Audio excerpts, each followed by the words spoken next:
දැන් සාමාන්‍යයෙන් සිසේරියන් ශල්‍ය කර්මයකදී කරන්නේ අපි බඩේ යට කොටසේ ගොඩක් යට කොටසේ අපි හරහට කැපුමක් යොදනවා බඩ ඇතුලේ. ගිහිල්ලා ඒක ඇතුළට ගිහිල්ලා ඒක හරහා අපි බඩ ඇතුළට ගිහිල්ලා ඊට පස්සේ අපිට හම් වෙනවා ගර්භාෂය.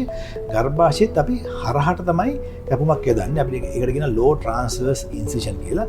හරහට අපි කරන කැපුමකින් තමයි බබා ගන්න. ඒක තමයි බහුතරයක්. 95%ක්ම අවස්ථාවකදී අපි බබා ගන්න සලස්වන්නේ ඒ low transverse නැත්නම් පල්ලෙහාන් හරහට යොදන කැපුමක් මතින්.